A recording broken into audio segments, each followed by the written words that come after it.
Голова правління Кримсько-татарського ресурсного центру та член Меджлісу кримсько-татарського народу Ескендер Барієв звернув увагу на загрози, які несе діяльність так званого тіньового флоту Росії, зокрема для екологічної безпеки Чорного і Азовського морів, а також регіонів Океанії та Тихого океану. Під час зустрічі з надзвичайним і повноважним послом Австралії в Україні Полом Леваном Ескендер Барієв наголосив, що Австралія як морська держава має безпосередній інтерес у протидії подібним ризикам. Зі свого боку, Австралія намагається впливати, і в тому числі вона дійсно проводить санкції по відношенню до тіньового флоту, але треба, щоб вони були більш жорсткими. Крім того, ці танкери на території Океанії росіяни дуже активно виловлюють рибу. Це теж впливає, і в цьому зацікавлена в тому числі, скажімо, Австралія для того, щоб реагувати на всі ці процеси. Але от в цьому році, коли ми говоримо, якраз саме велика така конференція по зміну клімату, КОП, ООН, ООНівська конференція, де беруть участь там 60-70 тисяч осіб. От тут якраз, яка відбудеться в цьому році в Анталії, то тут співорганізаторами є Туреччина та Австралія. І Австралія відповідає за питання, пов'язані з переговорними процесами. І для нас дуже важливо, щоб, і в тому числі за програму.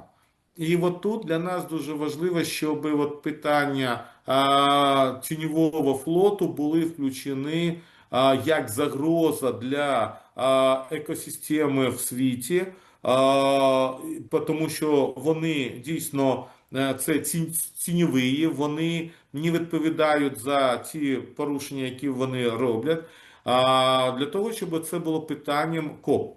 І от тут дуже важливо для того, щоб Австралія з одного боку реагувала як сама морська держава, а дійсно це морська держава, і з іншого боку, щоб вона повпливала на те, щоб це питання були розглянуті на глобальному рівні.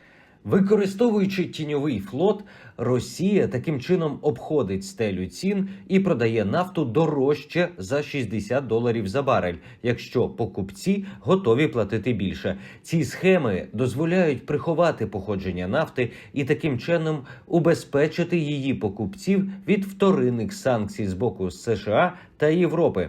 Це розширює ринки збуту. Послуги тіньового флоту дешевші, оскільки його власники зрізають кути, економлять на страховці, екіпажі та технічному обслуговуванні. Ну, ми бачимо, перше, коли санкції вводять. І дійсно дуже багато залежить, яка якість санкцій, які санкції, наскільки ці санкції економічно можуть впливати для того, щоб послабити ту, скажімо, репресивну машину, і злочинну машину Російської Федерації, яка продовжує, скажімо, захоплювати наші території, вбивати наших людей, проводити репресії на тимчасово окупованих територіях. І ми бачимо зараз вже реакцію там європейських країн, і Великобританії, ну я вже не говорю про Сполучені Штати Америки, реакцію на тіньовий флот Російської Федерації. Тому от, ми ж розуміємо, що всі ці нефтедолари, які заробляють окупанти, вони використовуються потім проти України, на війну проти нас, на вбивство українців. І тому от тут нам дуже важливо, щоб кожний танкер, який вони, за допомогою якого вони намагаються продати свою нафту, щоб цей танкер був, скажімо, заарештований, і щоб вони не могли далі продовжувати, скажімо, заробляти кроваві гроші для продовження війни проти України.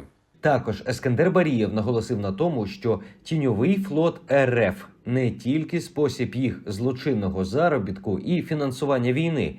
Безпосередньо для Криму це викликає екологічні ризики, які становлять старі російські танкери, що перевозять вуглеводні, а також уже спричинили забруднення Чорного і Азовського морів. Хтось може сказати про те, де там Австралія, де там Керченська протока, наприклад, чи Чорне море, Азовське море, Крим.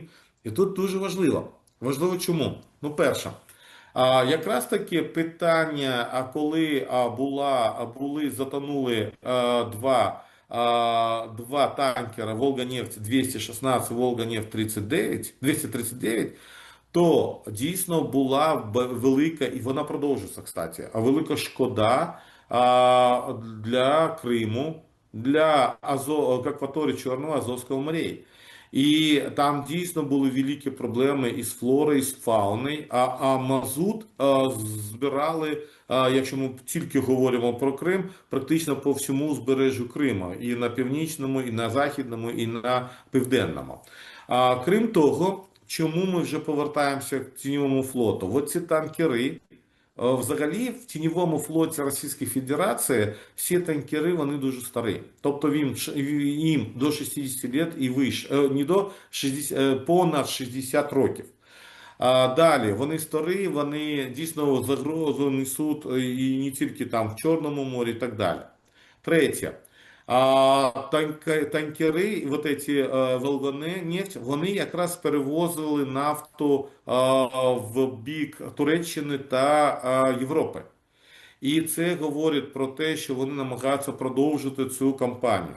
Але такі танкери, в тому числі, є і на території океанії. Тобто в водах Тихого океану, в водах Австралії. Очільник МЗС Франції Жан-Ноель Барро за підсумками засідання міністрів закордонних справ Європейського Союзу заявив, що Франція продовжує роботу над тим, щоб 20-й пакет санкцій проти Росії був таким самим потужним, як 18-й і 19-й, і особливо жорсткими заходами, спрямованими на припинення діяльності так званого тіньового флоту. Франція долучилась і до прямого арешту російських суден.